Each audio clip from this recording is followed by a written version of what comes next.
This Marketplace podcast is supported by Battelle, supplying U.S. troops with life-saving technology so they can operate in the world's most dangerous environments. Because at Battelle, it can be done. More at battelle.org/troops. This Marketplace podcast is brought to you by Citi Cards with Android Pay. Listening on your phone? Now you can pay while you listen using the same device. Just tap and go. Download the Android Pay app on Google Play or visit citi.com/androidpay to get started. Android Pay is available for eligible Citi consumer credit and debit cards. Yeah, the happenings inside the arena are interesting. What is outside, though, is just as important. From American Public Media, this is Marketplace.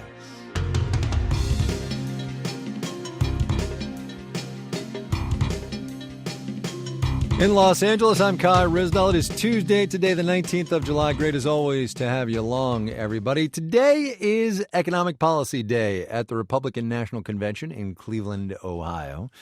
Economic policy, that is, once everybody stops talking about the news from last night, Melania Trump's speech, of course.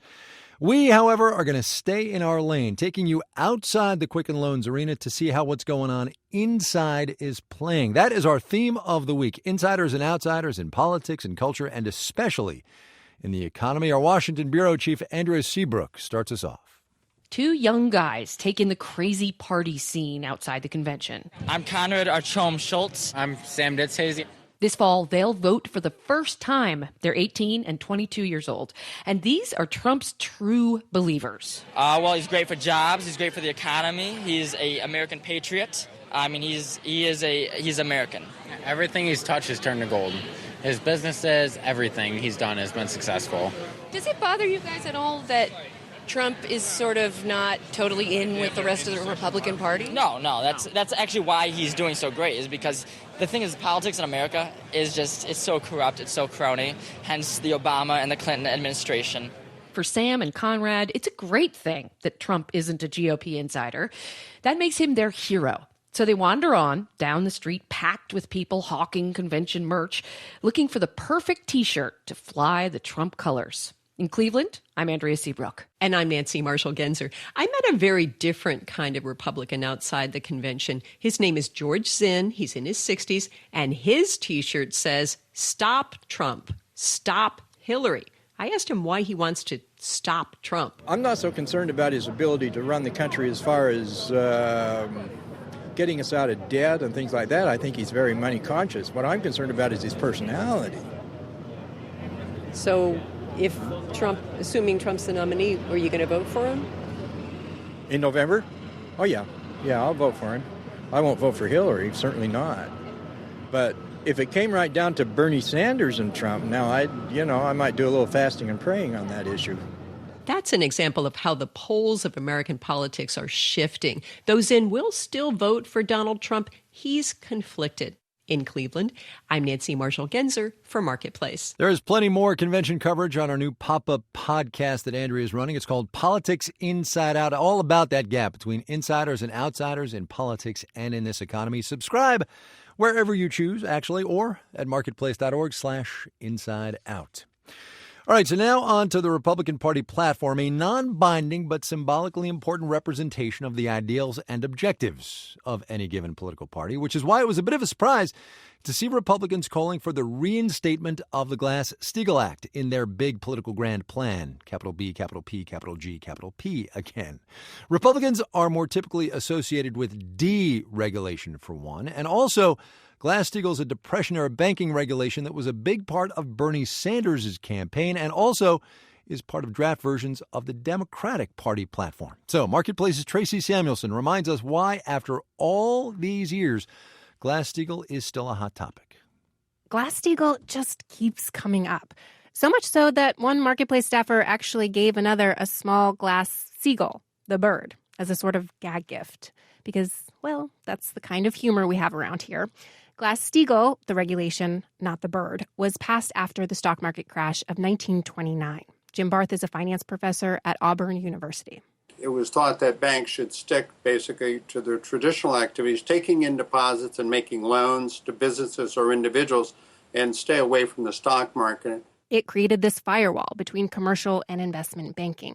A lot of people feel that that was a solid thing to have. It limited the amount of risk that these entities on either side of the fence could take on. Doug Branson is a law professor at the University of Pittsburgh. Glass-Steagall was basically undone under President Bill Clinton in 1999. And so, for many, calls to reinstate Glass-Steagall represent efforts to make banks simpler, smaller. It's a return through rose-colored lenses to a simpler, happier time.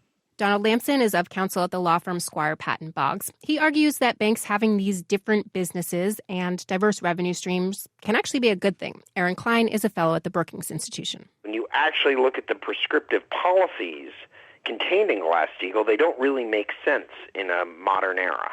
Klein says Glass-Steagall wouldn't have prevented the recent financial crisis. I'm Tracy Samuelson for Marketplace. On Wall Street today, 1 up, 2 down. We'll have the details when we do the numbers.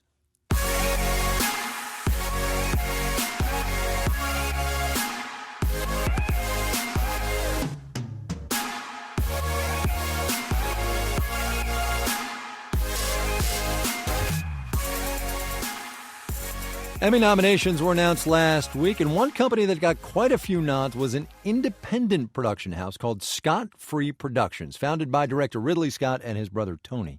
They were nominated in a couple of different categories for 2 very different shows, The Good Wife, which just wrapped its last season on CBS, and The Man in the High Castle on Amazon. David Zucker is the president of television for Scott-Free, and he is today's guest on Conversations from the Corner Office, Heyday of Television edition. David, thanks for coming to the studio. Pleasure to be here.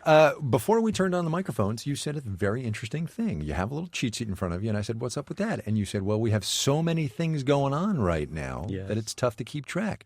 You have said there is an amazing breadth of buyers out here for your stuff. It's sort of the golden age of doing what you do. It is an extraordinary time in television. I think it is a period in at least this industry that is unprecedented, where anything is truly possible. Subject matter-wise, in terms of talent that's accessible to you, there is really no place you can't go, in addition to which it is a global business now. Explain to me, to everybody, I guess, who's not familiar with how it works in the land of independent production companies, do you guys come up with stuff and pitch it? Do the networks come to you and say, we want XYZ? How does it work? It's to use an English term, it's very bespoke in the sense that any of these productions can get put together any number of ways. We can do it the traditional way, which was how Good Wife came into existence. Something like the project that we've just done and we're delivering to Amazon, our first half-hour single-camera production, Jean-Claude Van Damme piece. There's a name you haven't heard in a while. That's right. And that was one that in some ways was born of the fact that we are looking in a global marketplace now. And Amazon, like Netflix and a few others, who are very cognizant of the appeal for an international audience, responded to that and sort of picked it up out of the gate. Are you guys, platform's the wrong word, I guess network agnostic? I mean, you do PBS with Mercy Street, you did Amazon with... Well, you're doing it with Jean-Claude and also Man in the High Castle. At Amazon, which I want to come back to in a minute. And also traditional with CBS and The Good Wife and numbers before that. You don't care where it goes. You just want it out there. We're absolutely network agnostic. I mean, the one thing that hasn't changed, I mean, I've been at Scott-Free for 15 years now. And the one thing that hasn't changed, even as the business has evolved radically in some respects, is it still begins with the writer. And it still begins with that idea. And then you want to find a home for it that project for Mercy Street, for instance, it is the most important production for PBS, trying to take on an American history project, the likes of which they hadn't done in 12 years. Not the least of which also should be said is following up Downton Abbey. That's right. Yeah. And for Man in the High Castle at Amazon, it was a very big swing for them, a project that took us 9 years to find a home for in the U.S. Originally, of all things, we'd sold it to the BBC and then brought it back into the U.S. Amazon didn't exist when we started developing that project. I get the whole there's never been a better time, right? Because you guys have so many outlets. But is it not also perhaps one of the most competitive times in television? Well, competitive is one way of putting it. I mean, the way I tend to describe it is there are more possibilities and more opportunities than ever before. There's over 50 buyers, which is frankly extraordinary. And when you say buyers, you mean networks or outlets for your stuff? Exactly. Yeah. I know John Landgraf talked about when he spoke with you how much greater I was just sort of the programming has exploded. But I think and I'm certainly no television historian, but one who's sort of been riding sort of the wave, so to speak, as sort of the fiscal opportunities internationally in some ways changed, that the studios couldn't necessarily rely upon the output, couldn't rely on the same syndication deals. Obviously, Netflix and Amazon all changed the financial mathematics of it. Right. And I think from matters. Yes, from a content standpoint, we've been enormous beneficiaries. All right, since I have you in the studio, and I'm a huge Man on the High Castle fan, hello, Season 2, when? Season 2, well, I don't know if they're going to announce it at Comic-Con, but you can announce it here. It'd be all right. And get my hand in some other things slapped. But I believe it will be sometime at the end of this year. All right. We're halfway into it. All right, we're going to go with that. David Zucker is the president of television at Scott Free Productions. David, thanks very much. A pleasure to talk to you. Thanks. There was a whole lot more of that conversation we didn't have time for on the radio, which is part of why podcasts are awesome. We've got the full version of my chat with David Zucker on our Corner Office podcast. Find it, as I said before, wherever you get your podcasts.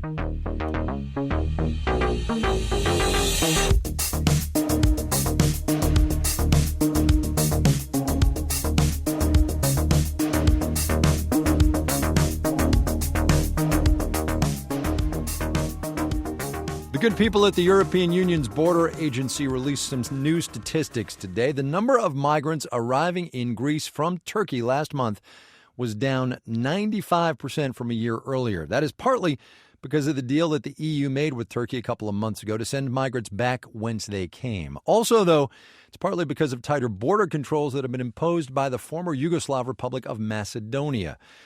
Thing is that hundreds of people have now gotten stuck in Macedonia, and they are being housed in facilities designed only to take care of those passing through. The BBC's Guy Delany has that story for us.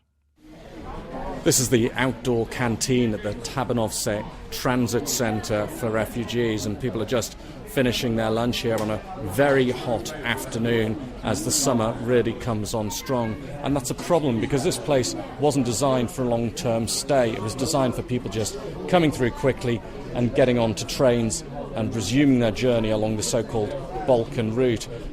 They're getting frustrated and they're getting depressed, and they're going through a very difficult psychological state of mind. Mohammed Arif is the representative in Macedonia for the UN's refugee agency, the UNHCR.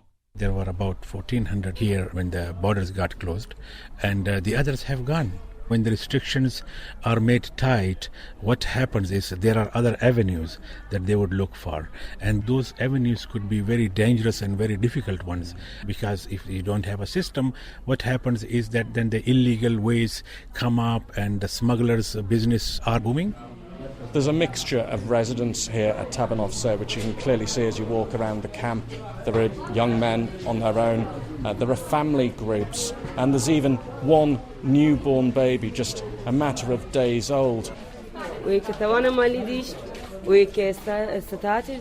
Lots of families have already left, says Simin Afshar. She's come from Afghanistan with her 3 children, and now newborn Matis. She says she's out of money, but wouldn't pay people smugglers, even if that were an option. I would not take that risk with my 3 daughters. I couldn't trust anyone.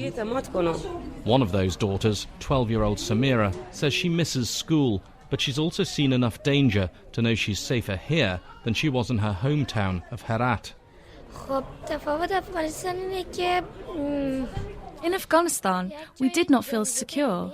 There was fighting every day there. Here we feel safe. Construction workers are busy making Tabanovce more suitable for longer-term housing.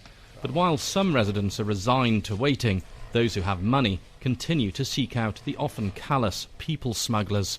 Human rights lawyer Arben Gudaci advises people at the camp. He says it's a case of desperate people taking considerable risks. Especially after the border were closed 2 months ago, we can see that they are more vulnerable because they have to go through smugglers, through very bad ways. We had an interview with a lot of refugees that were attacked from the population or from smugglers, etc. They were robbed, they were beaten, etc. The summer of 2015 saw tumultuous scenes in Macedonia. While they may not be repeated, there's still a hidden story on the Balkan route, with thousands of people desperate to reach Western Europe. Some of them are on the move, some of them stuck in camps like Tabanovce, but all of them are determined to get somewhere better. The BBC's Guy Delany in Tabanovce, Macedonia for us.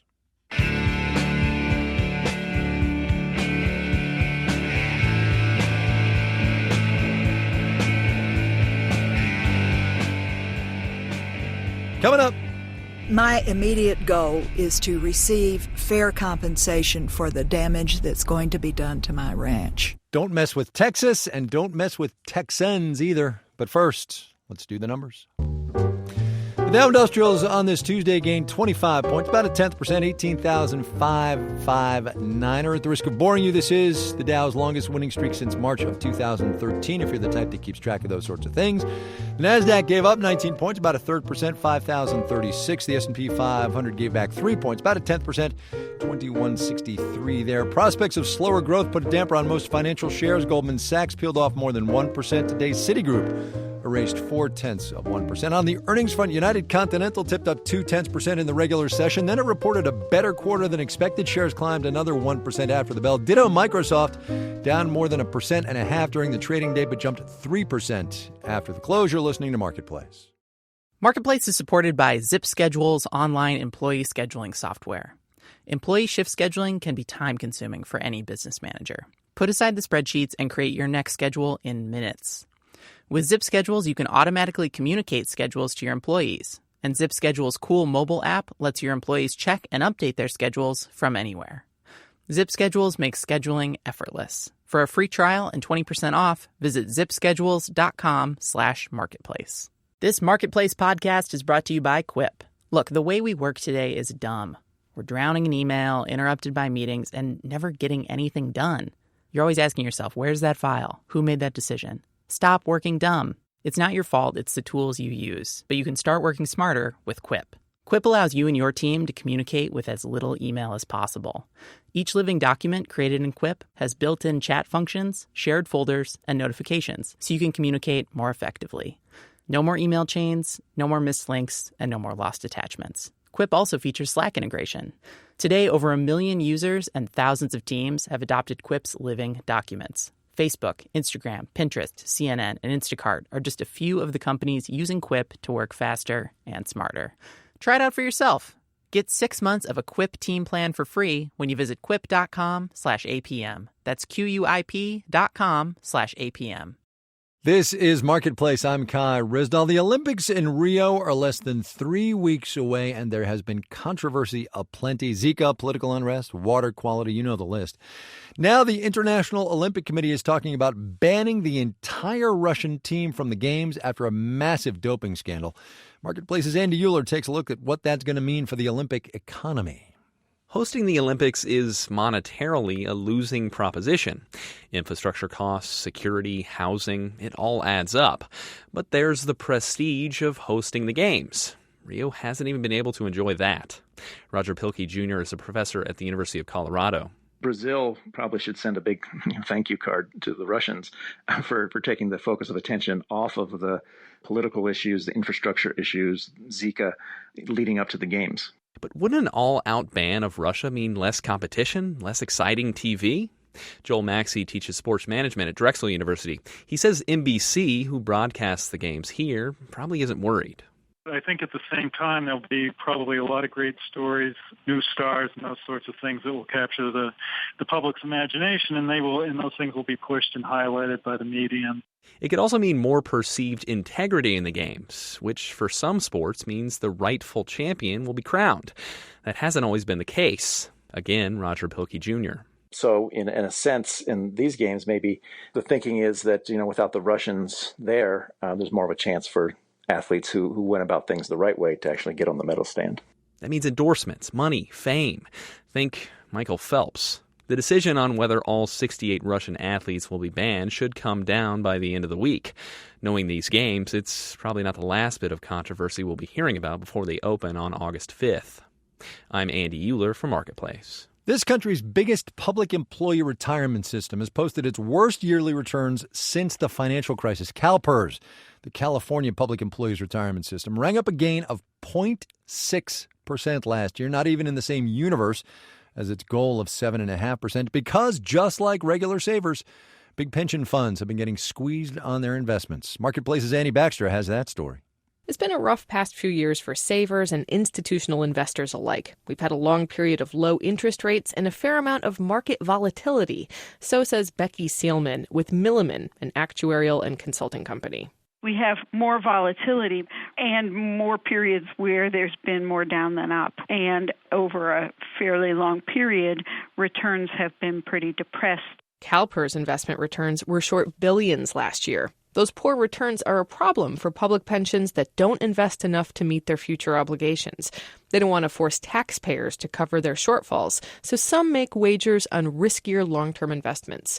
Amy Monahan is a law professor at the University of Minnesota. Framing it as a wager is a great way to put it. You're definitely assuming you're going to make a certain average rate of return. Financial watchdog Ted Siddell with Benchmark Services says that quest for high returns has pushed CalPERS into overly risky investments. In recent years, the pension has loaded up on high-cost, high-risk alternative investments such as hedge funds, private equity funds, and venture capital funds, which have performed poorly, have involved massive conflicts of interest and hidden fees. CalPERS has backed away from some of those high-cost, high-risk investments, but Siddell thinks it needs to do better. I'm Annie Baxter for Marketplace.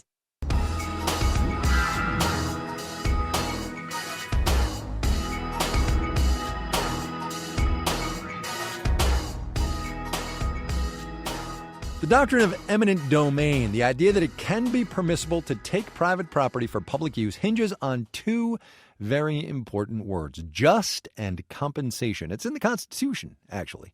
But in an oil pipeline case playing out in West Texas, who gets to decide what compensation is actually just is very much up in the air. The story comes to us from Marfa Public Radio's Lauren Madelon.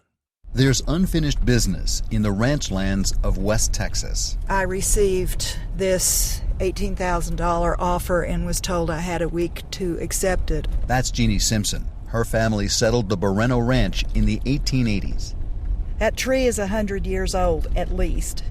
In 2014, a company named Energy Transfer of Dallas announced it would build a 148-mile pipeline from the oil and gas-rich Permian Basin of Texas to Mexico. Mexico's paying for the pipeline. It wants the natural gas to power its electricity plants. We are on the site of the pipeline route right now.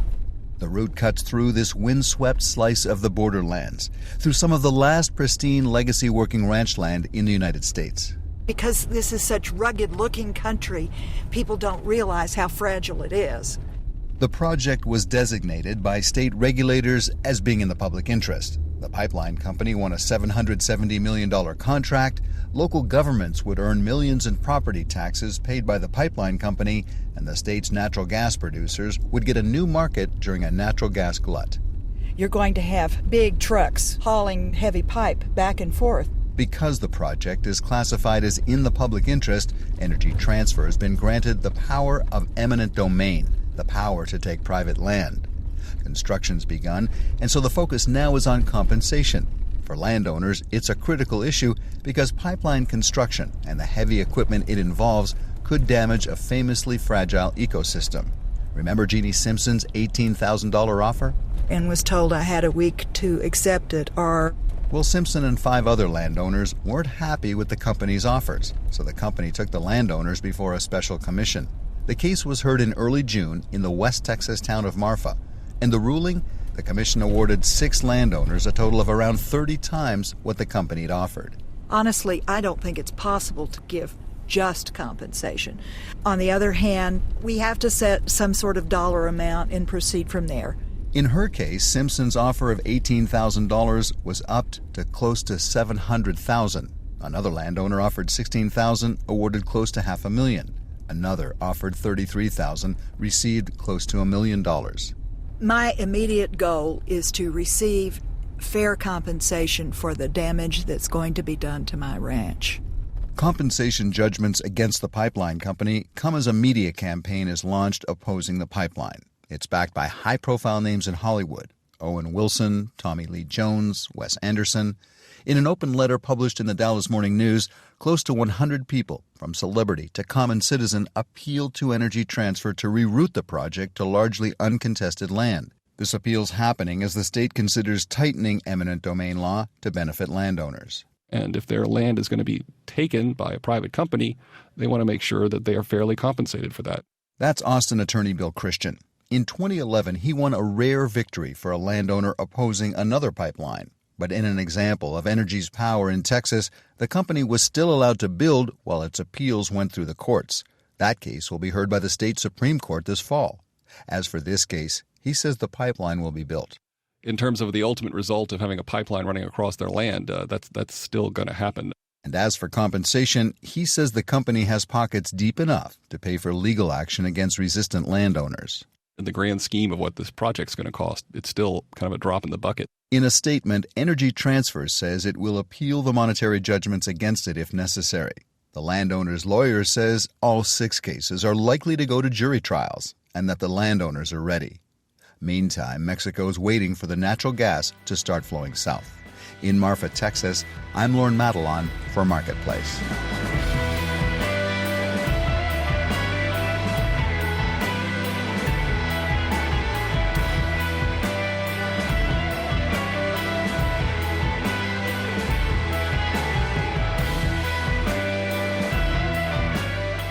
Final note on the way out today, a quick follow to a story we brought you yesterday that one does have to imagine is the subject of much conversation in Cleveland. We told you about early reports in New York Magazine that Fox News chief Roger Ailes is on the way out after a sexual harassment lawsuit. Those reports are now more numerous, one might say. Variety, The Daily Beast, and others say Roger Ailes is out.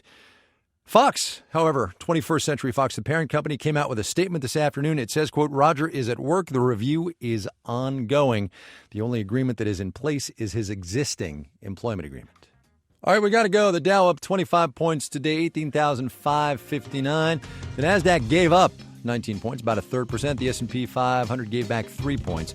That's 1/10% there. Tommy Andres and Vanessa Smith are the producers on our elections desk. Caitlin Esch is the producer on our wealth and poverty desk. Our digital team includes Nishat Kurwa, Donna Tam, and Tony Wagner. I'm Kai Rizdal. We'll see you tomorrow, everybody. This is APM.